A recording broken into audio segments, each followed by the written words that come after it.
ஹிஜ்ரி 2ஆம் ஆண்டு நடந்த பத்ரு போரில் பங்கேற்றார்கள். பத்ரு போரில் குறைஷிகளின் பெரும்பாலான தலைவர்களை கொன்றது ஹம்சா ரலியல்லாஹு அன்ஹு அவர்கள்தான். பின்பு உஹது போருக்கு தயாராகிறார்கள். அந்த சமயத்தில் ஹம்சா ரலியல்லாஹு அன்ஹு அவர்களை கொலை செய்வதற்காக குறைஷிகள் ஒரு திட்டம் தீட்டுகிறார்கள். வஹ்ஷி என்பவரை தயார் செய்கிறார்கள். அவர் யாருன்னா ஒரு அடிமை, ஈட்டி எறிவதில் கை தேர்ந்தவர். எனவே அவர்கிட்ட இந்த மாதிரி ஹம்சா ரலியல்லாஹு அன்ஹு அவர்களை கொலை செஞ்சா உன்னை அடிமைத்தனத்திலிருந்து விடுவித்து விடுவோம் என்று சொல்றாங்க. உடனே அந்த வஹ்ஷியும் ஒத்துக்கிட்டாரு. உஹது போர் நடக்குது.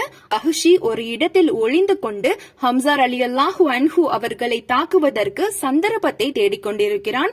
அந்த சமயத்தில் ஹம்சா ரலியல்லாஹு அன்ஹு அவர்கள் ஒருவருடன் சண்டை போட்டுக் கொண்டிருக்காங்க.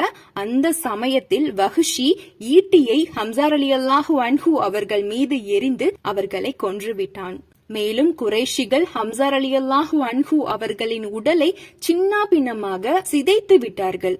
ஹம்சா ரலியல்லாஹு அன்ஹு அவர்கள் இறந்த செய்தியை கேட்ட நபிகளார் சோகத்தில் கண்ணீர் வடித்தார்கள். ஹம்சா ரலியல்லாஹு அன்ஹு அவர்கள் இஸ்லாத்திற்காக தன் வாழ்நாள் முழுவதும் அர்ப்பணித்தார்கள். கடைசியாக உயிரையும் கூட இஸ்லாத்திற்காக தியாகம் செய்தார்கள். இவர்களுடைய வீரம் எதிரிகளை நடுங்கச் செய்யக்கூடியதாக இருந்ததால நபிகள் நாயகம் ஸல்லல்லாஹு அலைஹி வஸல்லம் அவர்கள் இவங்களுடைய துணிச்சலை பாராட்டி ஹம்சா அவர்கள் அல்லாஹ்வின் சிங்கம், அவனுடைய தூதரின் சிங்கம் என்று கூறினார்கள்.